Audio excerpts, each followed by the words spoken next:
다 함께 조용한 기도 드리심으로 5월 6일 화요일 아침 예배를 주님 앞에 드리겠습니다.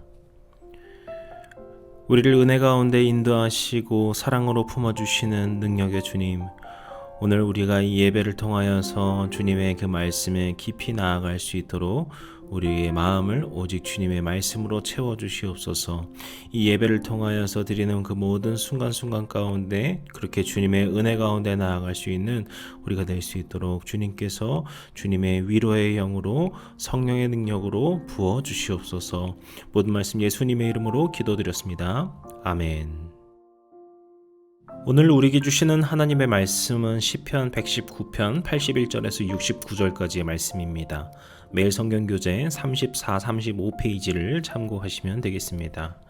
이 시간 그럼에도 말씀에 희망을 둡니다 라는 제목으로 은혜의 말씀을 나누고자 합니다. 우리가 계속해서 시편 119편의 말씀을 보고 있는데요. 이전 말씀을 통하여서 이 시편이 율법에 관한 시다. 그러니까 주님의 말씀을 찬양하고 고백하는 시다라는 점을 우리가 충분히 나눴습니다. 이러한 점에서 오늘 말씀도 이어지고 있는데요. 오늘 본문은 이렇게 시작합니다. 나의 영혼이 주의 구원을 사모하기에 피곤하오나 나는 주의 말씀을 바라나이다. 아멘. 여기서 시인은 하나님의 구원을 간절히 기다리고 있습니다. 그 기다림이 얼마나 간절한지 그는 피곤하다라고 고백을 하고 있습니다. 이것은 마치 애타게 누군가의 소식을 기다리는 마음과도 같은 간절함이고 누군가의 도움의 손길을 기다리는데 오지 않아서 정말 절망함으로 피곤해하는 그런 마음이라고 볼 수 있겠습니다. 그런 낙심된 마음이라고 볼 수 있겠습니다. 그래서 시인은 82절 하반절에서 다시금 이렇게 고백하죠. 내 눈이 주의 말씀을 바라기에 피곤하니이다. 계속해서 피곤하다라는 말을 하게 되죠. 이것은 주님의 말씀을 바라고 기다리는 것이 피곤하다, 어떤 불편하다 이런 말이 아닙니다. 그의 눈이 말씀을 바라고 말씀만을 향하다가 지칠 정도로 시인은 하나님의 약속의 그 성취, 그 말씀을 간절히 바라왔다라고 하는 그의 마음을 보여주고 있는 것입니다. 그가 이렇게 주님의 말씀을 기다리고 사모하는 이유가 무엇인지 83절에서 알 수 있는데요. 내가 연기 속에 가죽부대 같이 되었으나 주의 율례들을 잊지 아니하나이다. 아멘. 이렇게 고백합니다. 이때 가죽부대가 연기 속에 있다라고 하는데 연기는 뜨거울 때 나오는 것이죠. 그리고 가죽부대는 이런 뜨거운 것에 닿게 되면은 쭈그러들고 상하게 됩니다. 이렇듯 시인은 자신의 현재 상황이 약해지고 상처 입은 모습을 고백합니다. 혹은 그러한 때 우리가 어떻게 할 것인지를 말한다고도 볼 수 있겠죠. 그리고 그렇게 그 절망적인 상황 가운데에서도 그가 말씀을 보고 있다라는 것을 알 수 있습니다. 왜냐하면 그 다음에 그럼에도 주의 율례들을 잊지 아니하였다라고 말하기 때문이죠. 우리 힘든 순간 마치 주님이 내 기도에 응답하지 않으시는 것만 같고 내게 말씀하지 않으시는 것 같은 그런 절망과 고통 속에서도 그가 오직 주님의 말씀을 붙들고 있다라는 것을 볼 수 있습니다.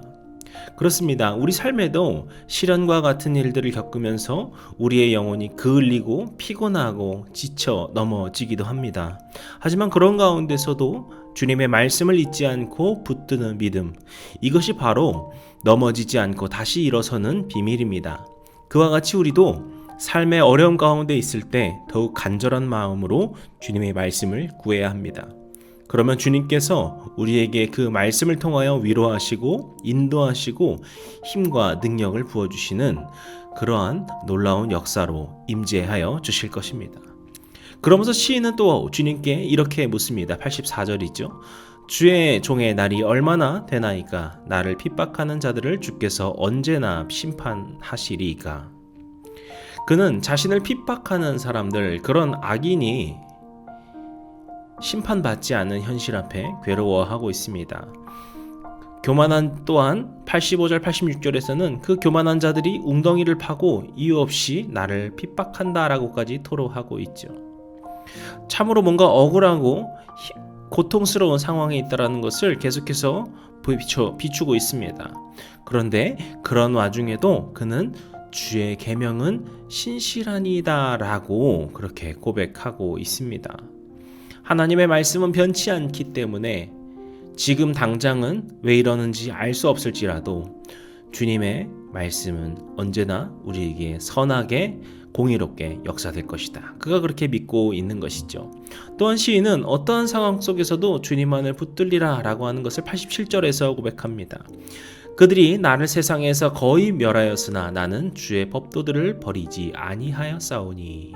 아멘. 이 고백은 우리 또한 기억해야 할 줄로 믿습니다. 때로는 악한 자들이 승리하는 것처럼 보이고 의로운 자들이 고통받는 것처럼 보일 때 그 순간에도 하나님의 말씀을 버리지 않고 붙드는 자, 그가 바로 복된 자인 것이죠.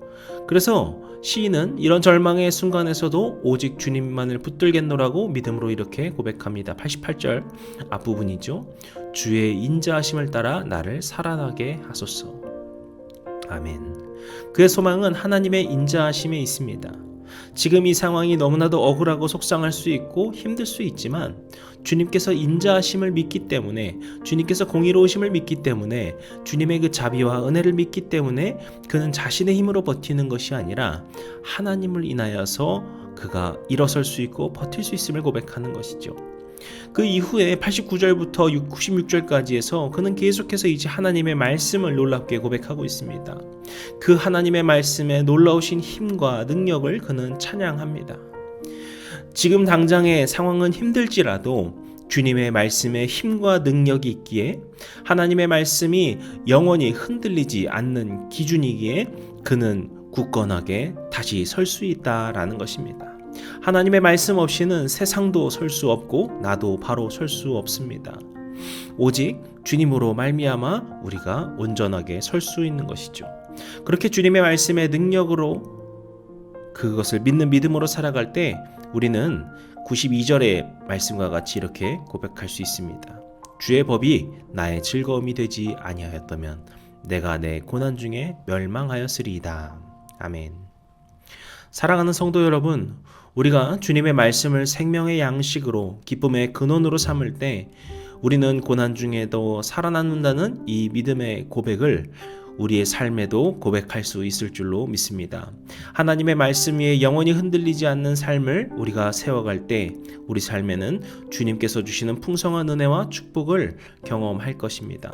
오늘 그 주님의 그 전능하신 능력, 그 말씀의 능력을 믿으며 담대히 나아가시는 저와 모든 성도님들 되시기를 주님의 이름으로 축복합니다. 기도하시겠습니다. 오늘도 우리 가운데 믿음으로 베풀어 주시고 주님의 그 능력의 팔로 붙들어 주시니 무한 감사와 찬양 올려드립니다. 오늘 오직 주님 한 분만을 바라보고 주님의 말씀을 붙들며 살아갈 수 있는, 우리가 그 낙심된 순간 가운데에서도 주님의 인자를 구하며 나아가는 믿음의 백성들 될 수 있도록 우리를 붙들고 인도하여 주시옵소서. 그렇게 오직 한 분만을, 주님 한 분만을 구하며 살아가는 우리의 거룩한 믿음의 여정이 될 수 있도록, 순례의 여정이 될 수 있도록 우리를 주님께서 우리를 돌봐 주시옵소서. 모든 말씀 예수님의 이름으로 기도드렸습니다. 아멘. 이제 우리 주기도문 함께 드리심으로 오늘 예배를 마치도록 하겠습니다. 하늘에 계신 우리 아버지여, 이름이 거룩히 여김을 받으시오며 나라의 임하옵시며 뜻이 하늘에서 이룬 것 같이 땅에서도 이루어지이다. 오늘날 우리에게 일용할 양식을 주옵시고 우리가 우리에게 죄 지은 자를 사하여 준 것 같이 우리의 죄를 사하여 주옵시고 우리를 시험에 들게 하지 마옵시고 다만 악에서 구하옵소서. 나라와 권세와 영광이 아버지께 영원히 있사옵나이다. 아멘.